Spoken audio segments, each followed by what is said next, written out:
ध्यान देंगे। आज आप लोग भारत का नियंत्रक एवं महालेखा परीक्षक से के संबंध में जानकारी हासिल करेंगे।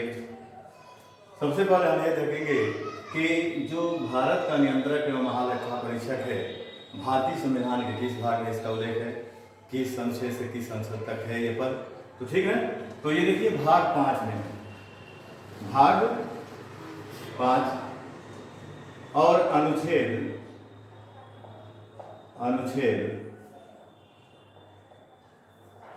148 से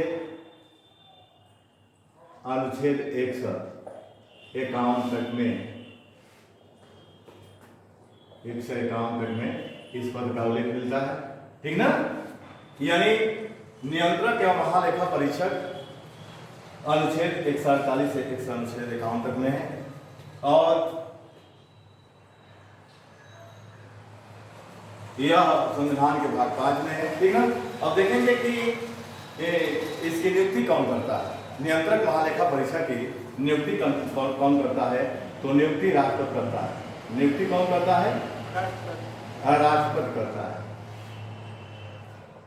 राष्ट्रपति, ठीक ना।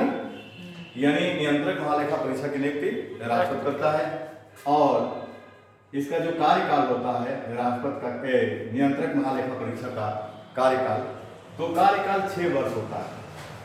कई वर्ष होता है, 6 वर्ष होता है। लेकिन उसे 6 वर्ष के पहले भी यानी वो हट सकता है। यानी कार्यकाल के दौरान, यानी 6 वर्ष की, यानी कार्यकाल जो 6 वर्ष है, इस दौरान उसका उम्र 65 वर्ष हो जाता है तो उसे अपना पद छोड़ना पड़ता है, ठीक ना। लेकिन यहां कुछ भी लिख लेंगे, लेकिन कार्यकाल के दौरान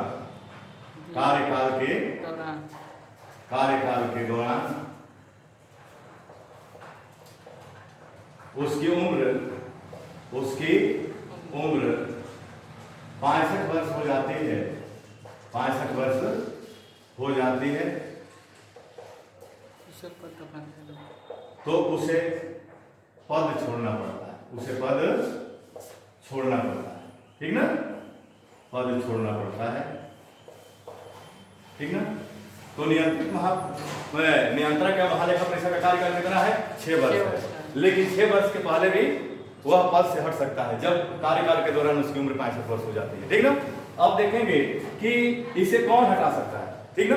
यानी नियंत्रक एवं महालेखा परीक्षक को कौन हटा सकता है, तो हटा सकता है, यहां देख लेंगे, एक पॉइंट बना लेंगे, हटा सकता है, इसे यहां बना लेंगे, इसे हटा सकता है, इसे हटा सकता है, ठीक ना।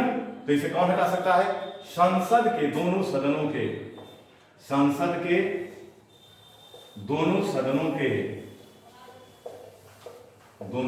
के समावेदन पर इसे हटाया जा सकता है, इसे हटाया जा सकता है, ठीक ना, हटाया जा सकता है, ठीक ना। अब देखेंगे यानी संसद के दोनों सदनों के समावेदन पर इसे हटाया जा सकता है। अब देखेंगे इसका कार्य क्या है, तो ये जानते हैं क्या होता है, यानी वह सार्वजनिक धन का संरक्षण होता है, संरक्षक होता है, वह सार्वजनिक धन का संरक्षक होता है, ठीक ना, संरक्षक होता है, ठीक ना। अगला पॉइंट, वह भारत तथा प्रत्येक राज्यों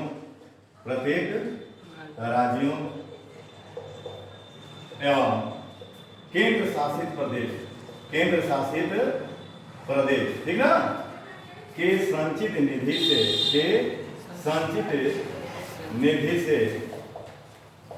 निधि से किए गए व्ययों की संपरीक्षा करता है, किए गए व्ययों को संपरीक्षा करता है, ठीक ना, संपरीक्षा करता है, ठीक ना।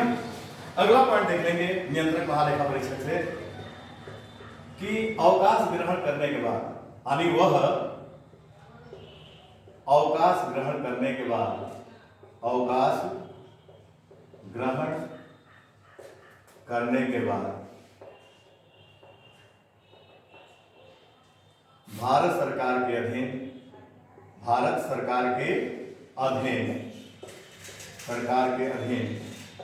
कोई पद धारण नहीं कर सकता है, कोई पद धारण नहीं कर सकता, ठीक ना, धारण नहीं कर सकता है, ठीक ना, ठीक ना। अब देखेंगे कि ये राष्ट्रपति को यानी नियंत्रक महालेखा परीक्षक, यहां लिख लेंगे नियंत्रक एवं महालेखा परीक्षक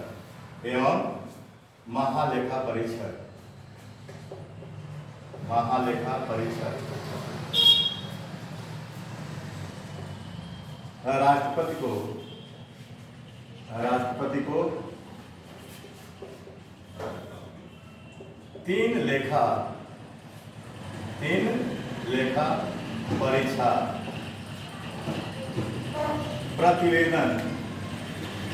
प्रतिवेदन प्रस्तुत करता है, ठीक ना। अब कौन कौन है, पहला लिख लेंगे विनियोग लेखाओं पर, पहला क्या है, विनियोग लेखाओं पर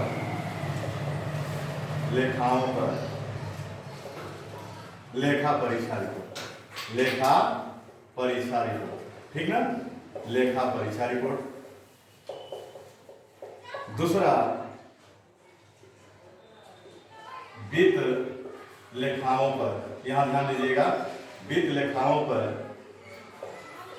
लेखा परीक्षा रिपोर्ट,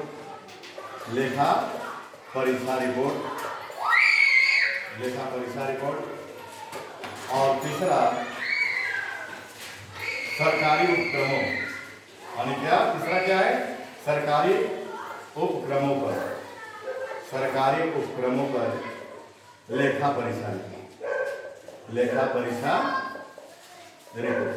ये तीन रिपोर्ट को जो है कि नहीं राष्ट्रपति के सामने रखता है, समझ रहे हैं। अब राष्ट्रपति क्या करता है कि ये तीनों रिपोर्टों को संसद के दोनों सदनों के सभा पटल पर रखता है, ठीक ना। ये जो तीन रिपोर्ट है, विनियोग, वित्त और सरकारी उपक्रम, ये तीनों को राष्ट्रपति क्या करता है, संसद के दोनों सदनों के सभा पटल पर रखता है। इसके उपरांत लोक लेखा समिति उसकी जांच करती है, समझ में आया, यानी लोक लेखा समिति यानी ये क्या करता है राष्ट्रपति, तो राष्ट्रपति क्या करता है, राष्ट्रपति इन तीन रिपोर्टों को संसद के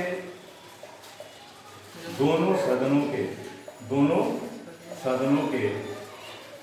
सभा पटल पर रखता है,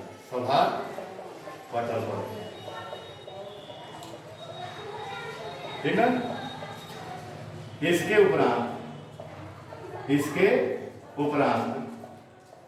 लोक लेखा समिति इसकी जांच करती है, लोक लेखा समिति इसकी जांच करती है, ठीक ना, इसकी जांच करता है, ठीक ना, ठीक है। तो ये आपके नियंत्रक महालेखा परीक्षक से संबंधित ये पॉइंट है। सबसे पहले देख लेंगे कि भाग 5 में इस पद का उल्लेख मिलता है, अनुच्छेद 148 से अनुच्छेद 51 तक जो है कि 151 तक में है, नियुक्ति राष्ट्रपति करता है, कार्यकाल 6 वर्ष का होता है, लेकिन कार्यकाल के दौरान उसकी उम्र 65 वर्ष हो जाती है तो उसे पद छोड़ना पड़ता है। इसे हटा सकता है कौन, तो संसद के दोनों सदनों के समावेदन पर इसे हटाया जा सकता है। आधार क्या होगा, कदाचार और असमर्थता होगा। देखिए ऐसे नहीं हटता है, ठीक ना, यानी संसद के दोनों सदनों के समावेदन पर इसे हटाया जा सकता है, तो इसका आधार क्या होगा, कदाचार और असमर्थता। तो यहाँ एक पॉइंट बना सकते हैं, ऐसे बना सकते हैं आधार, इसका आधार क्या होगा, कदाचार और असमर्थता, यहाँ ध्यान देंगे तो, ठीक है। तो ये है, उसके बाद वह सार्वजनिक धन का संरक्षक होता है, वह भारत का प्रत्येक राज्य एवं केंद्र शासित प्रदेश के संचित निधि से जो किए गए व्यय होते हैं उसकी संपरीक्षा करता है। फिर वह अवकाश ग्रहण करने के बाद भारत सरकार के अधीन कोई पद नहीं धारण कर सकता है। नियंत्रक महालेखा परीक्षक राष्ट्रपति को तीन लेखा परीक्षा रिपोर्ट प्रतिवेदन प्रस्तुत करता है, समझ रहे हैं। अब वह तीन कौन कौन है? तो एक विनियोग लेखाओं पर लेखा परीक्षा रिपोर्ट है, दूसरा वित्त लेखाओं पर लेखा परीक्षा रिपोर्ट है, तीसरा सरकारी उपक्रमों पर लेखा परीक्षा रिपोर्ट है। अब जब ये तीन रिपोर्ट उसको प्रस्तुत करता है नियंत्रक महालेखा परीक्षक राष्ट्रपति को, तो क्या राष्ट्रपति क्या करता है कि इन तीनों रिपोर्टों को संसद के दोनों सदनों की सभा पटल पर रखता है। उसके बाद लोक लेखा समिति उसकी जांच करती है, ठीक ना। अब देखेंगे कि जो नियंत्रक महालेखा परीक्षक है, इसको लोक लेखा समिति का गाइड, मित्र और मार्गदर्शक के रूप में भी जाना जाता है इसको, ठीक ना। ये क्या करता है? वो मार्गदर्शक होता है किसका? लोक लेखा समिति का। अब भारत का पहला जो नियंत्रक महालेखा परीक्षक है वो बी नरसिंह राव। कौन है? बी नरसिंह राव। तो यहां थोड़ा ध्यान देंगे, यहां बिता दे रहा हूं। अगर यदि बना दे कि भारत का पहला नियंत्रक महालेखा परीक्षक कौन है, तो क्या बताएंगे? बी नरसिंह राव। तो लिख लेंगे यहां भारत का प्रथम,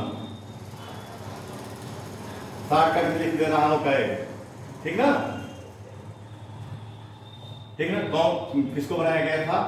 तो बी नरसिंह राव, बी नरसिंह राव, ठीक ना।